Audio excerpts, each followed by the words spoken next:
2017 ഒരു യുവനടി തുടങ്ങിവെച്ച കലഹം 7 വർഷങ്ങൾക്കിപ്പുറം വഴിവെക്കുന്നത് നീണ്ടകാലത്തെ അതിക്രമങ്ങളുടെ തുറന്നുപറച്ചിലുകൾക്കാണ്.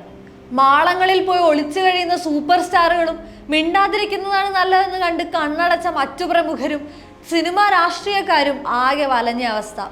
കഴിഞ്ഞ 7 വർഷത്തിനിടെ മാധ്യമങ്ങൾ ചർച്ച ചെയ്തത് സിനിമാ രംഗത്തു നിന്നുള്ള 4-5 അതിക്രമ കേസുകളാണെങ്കിൽ കഴിഞ്ഞ 7 ദിവസത്തിനിടെ പുറത്തു വന്നത് എണ്ണിയാൽ ഒടുങ്ങാത്ത പീഡന ആരോപണങ്ങളാണ്.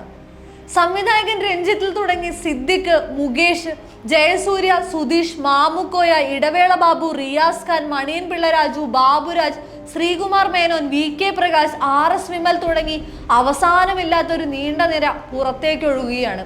വിഗ്രഹങ്ങൾ ഓരോന്നായി ഉടഞ്ഞു വീഴുമ്പോൾ മലയാളിക്കിപ്പോൾ ഞെട്ടലല്ല, സ്ക്രീനിൽ പല ഭാവത്തിൽ ആടിത്തിമിർത്തവരുടെ യഥാർത്ഥ രൂപത്തിലെ വിരൂപതയോടുള്ള അമർഷമാണ്. മലയാള സിനിമയിലെ ഏറ്റവും ശക്തരായ സംവിധായകൻ രഞ്ജിത്ത്, നടൻ സിദ്ദിഖ് എന്നിവർക്കെതിരെ മാധ്യമങ്ങൾക്ക് മുമ്പിൽ മുഖം മറയ്ക്കാതെ 2 സ്ത്രീകൾ നടത്തിയ തുറന്നുപറച്ചിലൊരു തുടക്കമായി. പിന്നീട് നാട് കണ്ടത് മലയാള സിനിമയുടെ ദശാബ്ദങ്ങൾ പഴകിയ ദുർനടപ്പാണ്. ഇതിൽ ഏറ്റവും കൂടുതൽ ആരോപണങ്ങൾ ഉയരുന്നത് നടനും CPM-ന്റെ MLA കൂടിയായ മുകേഷിനെതിരെയാണ്. 3 സ്ത്രീകളാണ് മുകേഷിനെതിരെ ആരോപണങ്ങളുമായി രംഗത്തെത്തിയത്. ഒരു ജൂനിയർ ആർട്ടിസ്റ്റാണ് ഏറ്റവും ഒടുവിൽ മുകേഷിനെതിരെ ഗുരുതര ആരോപണങ്ങൾ ഉന്നയിച്ചത്. തന്റെ സുഹൃത്തായ മറ്റൊരു ജൂനിയർ ആർട്ടിസ്റ്റിന്റെ വീട്ടിലെത്തിയ മുകേഷ് മോശമായി പെരുമാറിയെന്നും അവിടെ നിന്നും മുകേഷിനെ അടിച്ചു പുറത്താക്കിയെന്നുമാണ് അവരുടെ വാക്കുകൾ.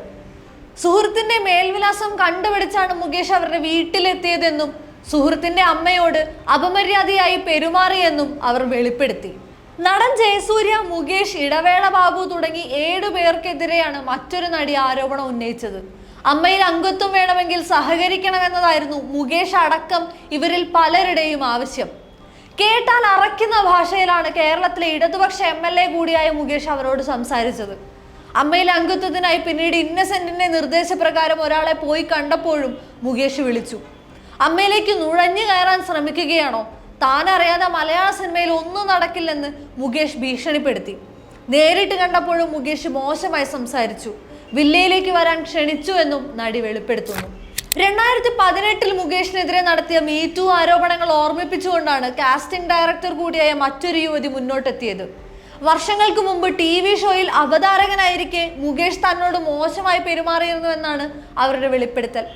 നിയമം അധികാരമുള്ളവരുടെ കയ്യിലാണെന്നും എങ്ങനെ സ്ഥിതി മെച്ചപ്പെടുമെന്ന് കരുതുമെന്നും അവർ സമൂഹത്തോട് ചോദിച്ചു. അതിന് മുകേഷ് നൽകിയ മറുപടി ഇങ്ങനെയായിരുന്നു: ഞാൻ അവരെ കണ്ടിട്ടില്ലെന്ന്. ഇത് ഇപ്പോൾ നടന്നതല്ല. 6 കൊല്ലം മുമ്പ് 2018 ഇത് പറഞ്ഞപ്പോൾ തന്നെ ഞാൻ പറഞ്ഞു, എനിക്ക് ഓർമ്മയില്ല. ജനങ്ങൾ തിരഞ്ഞെടുത്തു വിട്ട ഒരു ജനപ്രതിനിധിയാണ് മാധ്യമങ്ങളോട് ഇത് പറയുന്നത് എന്നതാണ് ശ്രദ്ധേയം. ലൈംഗിക ആരോപണത്തെ തുടർന്ന് അമ്മയിൽ നിന്നുള്ള സിദ്ദിഖിന്റെ രാജിക്ക് പുറമെ ജനറൽ സെക്രട്ടറിയായി താൽക്കാലിക ചുമതലയേറ്റത് നടൻ ബാബുരാജ് ആയിരുന്നു. നടിയെ തട്ടിക്കൊണ്ടുപോയി ബലാത്സംഗം ചെയ്ത സംഭവത്തിന് പുറകെ WCCക്കും പ്രതിനിധികൾക്കുമെതിരെ പരസ്യമായ ആരോപണങ്ങൾ ഉന്നയിച്ചിരുന്ന ബാബുരാജിനെതിരെ ഒരു ജൂനിയർ ആർട്ടിസ്റ്റാണ് മുന്നോട്ട് വന്നത്. ചാൻസ് നൽകാമെന്ന് പറഞ്ഞ് ആലുവയിലെ വീട്ടിലേക്ക് ക്ഷണിച്ചു വരുത്തി പീഡിപ്പിച്ചെന്നാണ് അവർ സമൂഹ മാധ്യമത്തിലൂടെ അറിയിച്ചത്.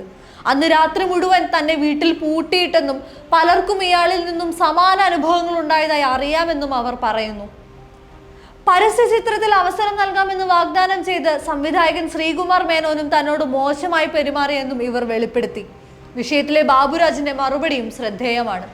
താൻ അമ്മയുടെ ജനറൽ സെക്രട്ടറി സ്ഥാനത്തേക്ക് എത്തുമെന്നറിഞ്ഞ് സിനിമയിലുള്ളവർ തന്നെ മനഃപൂർവ്വം ചെയ്യുന്നതാണെന്നും ആരോപണം ഉന്നയിച്ച സ്ത്രീയുടെ ബാങ്ക് അക്കൗണ്ട് പരിശോധിക്കണമെന്നുമാണ് പ്രതികരണം.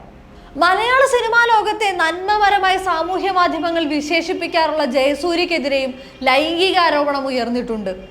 2008 ആദ്യമായി സിനിമയിൽ അഭിനയിക്കാനെത്തിയ നടിയെ പൊതുസ്ഥലത്ത് വെച്ച് ജയസൂര്യ കടന്നാക്രമിക്കുകയായിരുന്നു എന്നാണ് വെളിപ്പെടുത്തൽ. കൂടാതെ ഫ്ളാറ്റിലേക്ക് വരാനും ജയസൂര്യ ക്ഷണിച്ചിരുന്നുവെന്നും നടി പറയുന്നു. ജയസൂര്യയെ കൂടാതെ മണിയൻ പിള്ള രാജു, ഇടവേള ബാബു, പ്രൊഡക്ഷൻ കൺട്രോളർമാർ എന്നിവർക്കെതിരെയും ഇവർ ഗുരുതര ആരോപണങ്ങളാണ് ഉന്നയിച്ചത്. ഇടവേള ബാബു ഫ്ളാറ്റിൽ വെച്ചും മണിയൻ പിള്ള രാജു വാഹനത്തിൽ വെച്ചുമാണ് മോശമായി പെരുമാറിയതെന്നാണ് നടി പറഞ്ഞത്. ചലച്ചിത്ര മേഖലയിലെ പ്രമുഖർക്കെതിരെ ഉയരുന്ന ഇത്തരം ആരോപണങ്ങളോട് മണിയൻ പിള്ള രാജു പ്രതികരിച്ചത് ഇങ്ങനെയായിരുന്നു: ഇതിനിങ്ങനെ വന്നുകൊണ്ടേയിരിക്കും. പണം തട്ടാനും മുൻപ് അവസരങ്ങൾ നൽകാത്തതിന് പ്രതികാരമായും പലരും ഇങ്ങനെ പറഞ്ഞുകൊണ്ടേയിരിക്കും. അത്രയ്ക്ക് ലാഘവത്തോടെ കാണേണ്ടതല്ല ഈ ആരോപണങ്ങളെന്ന് മണിക്കൂറുകൾക്കുള്ളിൽ തെളിഞ്ഞു. രഞ്ജിത്തിനെതിരായ ആരോപണത്തിൽ കൊച്ചി സിറ്റി പോലീസ് കമ്മീഷണർക്ക് ബംഗാളി നടി നൽകിയ പരാതിയിൽ എറണാകുളം നോർത്ത് പോലീസ് ജാമ്യമില്ലാത്ത വകുപ്പ് പ്രകാരം കേസെടുക്കുകയായിരുന്നു. സംവിധായകൻ തുളസിദാസിനെതിരെ മലയാള സിനിമയിലെ അറിയപ്പെടുന്ന 2 നടിമാരും VK പ്രകാശിനെതിരെ യുവ കഥാകാരിയും ലൈംഗികാരോപണങ്ങളുമായി രംഗത്തെത്തി. 2022 കൊല്ലത്തെ ഹോട്ടലിൽ വെച്ച് അഭിനയം പഠിപ്പിക്കാമെന്ന് പറഞ്ഞ് VK പ്രകാശ് മോശമായി പെരുമാറിയെന്നും യുവ കഥാകാരി DGPക്ക് നൽകിയ പരാതിയിൽ പറയുന്നു. ഈ പരാതി പ്രത്യേക അന്വേഷണ സംഘത്തിന് കൈമാറിയിട്ടുണ്ട്. പ്രൊഡക്ഷൻ കൺട്രോളർ അരോമ മോഹനെതിരെ മുൻ AMMA ജനറൽ സെക്രട്ടറി ഇടവേള ബാബുവിന് പരാതി നൽകിയിട്ടും നടപടികൾ ഉണ്ടായില്ലെന്നും വെളിപ്പെടുത്തലിലുണ്ട്. എന്ന് നിന്റെ മൊയ്തീൻ എന്ന ചിത്രത്തിലൂടെ ഏറെ ശ്രദ്ധിക്കപ്പെട്ട സംവിധായകൻ RS വിമലിനെതിരെയും ഗുരുതര ആരോപണം ഉയർന്നിട്ടുണ്ട്. RS വിമലിന്റെ വീട്ടിൽ ജോലിക്ക് നിന്നിരുന്ന യുവതിയാണ് ആരോപണം ഉന്നയിച്ചത്. 55 വയസ്സിന് മുകളിൽ പ്രായമുള്ള സ്ത്രീകളെ മാത്രം ജോലിക്ക് മതിയെന്ന് സംവിധായകന്റെ ഭാര്യ തീരുമാനിച്ചത് പ്രകാരം അവിടെ നിന്നും തിരികെ പോന്നു. എന്നാൽ പിന്നീട് RS വിമൽ തന്നെ വിളിച്ച് ചെന്നൈക്ക് വരുന്നു എന്നും അഡ്ജസ്റ്റ് ചെയ്താൽ സിനിമയിൽ അവസരം തരാമെന്ന് വാഗ്ദാനം ചെയ്തുവെന്നുമാണ് യുവതി ഫേസ്ബുക്കിലൂടെ വെളിപ്പെടുത്തിയത്. നടൻ അലൻസിയറിനെതിരെ പരാതി നൽകിയിട്ടും താരസംഘടനയായ അമ്മ ഇതുവരെ നടപടിയെടുത്തില്ലെന്ന വെളിപ്പെടുത്തലുമായി യുവനടിയും രംഗത്ത് വന്നിരുന്നു. ആഭാസം എന്ന സിനിമയുടെ സെറ്റിൽ വെച്ച് അലൻസിയർ മോശമായി പെരുമാറി. തുടർന്ന് 2018 അമ്മയ്ക്ക് പരാതി നൽകി. നടപടി ഉണ്ടാവാത്തതിനെ തുടർന്ന് വീണ്ടും ഇക്കാര്യം ഇടവേള ബാബുവിന്റെ ശ്രദ്ധയിൽപ്പെടുത്തി. എന്നാൽ അലൻസിയർ ക്ഷമ പറഞ്ഞല്ലോ എന്നായിരുന്നു ഇടവേള ബാബു നൽകിയ മറുപടി എന്നുമാണ് നടി പറഞ്ഞത്. ദേശീയ സംസ്ഥാന അവാർഡ് വരെ നേടിയ ബിരിയാണി എന്ന ചിത്രത്തിന്റെ സംവിധായകൻ സജൻ ബാബുവിനെതിരെയും 2 സ്ത്രീകൾ ഗുരുതര ആരോപണവുമായി എത്തിയിട്ടുണ്ട്. ഏറ്റവും ഒടുക്കം മികച്ച സ്വഭാവ നടന്മാരിൽ ഒരായ സുരാജ് വെഞ്ഞാറമൂടിൽ എത്തി നിൽക്കുകയാണ് ആരോപണങ്ങൾ. പേരൻപ് എന്ന ചിത്രത്തിലൂടെ ശ്രദ്ധേയ വേഷം കൈകാര്യം ചെയ്ത ട്രാൻസ് വുമൺ ആക്ടറാണ് സുരാജിനെതിരെ രംഗത്തെത്തിയത്. ഇതേ ചിത്രത്തിന്റെ സെറ്റിൽ നടന്ന സംഭവം മമ്മൂട്ടിയെയും സംവിധായകൻ റാമിനെയും അറിയിച്ചപ്പോൾ സുരാജ് മാപ്പ് പറയുകയായിരുന്നെന്നും ഇവർ വ്യക്തമാക്കുന്നു. വേട്ടയാടപ്പെട്ട നിരവധി സ്ത്രീകളാണ് തങ്ങളുടെ ദുരനുഭവങ്ങൾ വെളിപ്പെടുത്തി രംഗത്തെത്തുന്നത്. വ്യക്തിത്വം വെളിപ്പെടുന്നത് പോലും കണക്കിലെടുക്കാതെയാണ് ഇവരിൽ പലരും തിക്താനുഭവങ്ങൾ പങ്കുവച്ചിട്ടുള്ളത്. എന്തായാലും അന്വേഷണത്തിനൊരു സംഘം തയ്യാറായി കഴിഞ്ഞു. ഒരുപക്ഷെ അതും കാലങ്ങളോളം നീണ്ടുപോയേക്കാം. പക്ഷെ ഒന്നുണ്ട്, ഏതെങ്കിലും ഒരു കാലത്ത് ഇതൊക്കെ പുറത്തു വരുമെന്നും ഉത്തരം പറയാൻ ബാധ്യസ്ഥരാകുമെന്നുമുള്ള പേടി താരങ്ങളിൽ പോലും വന്നു തുടങ്ങിയിട്ടുണ്ട്. അറയ്ക്കുള്ളിൽ പതുങ്ങിയിരിക്കുന്നവർക്ക് പോലും ഒരു നാൾ തങ്ങൾ ചെയ്ത കുറ്റങ്ങൾക്ക് ജനങ്ങളെ അഭിമുഖീകരിക്കേണ്ടി വരുമെന്ന ഉൾഭയം ഉണ്ടായിട്ടുണ്ട്. അങ്ങനെ എളുപ്പമടയുന്ന തീയല്ല ഇവിടെ കൊളുത്തപ്പെട്ടത്. അതിനെയും ആളിക്കത്തട്ടെ. ബാക്കിയാവുന്ന ചാരത്തിൽ നിന്നും ഒരു സുന്ദര ലോകം നിർമ്മിക്കപ്പെടട്ടെ.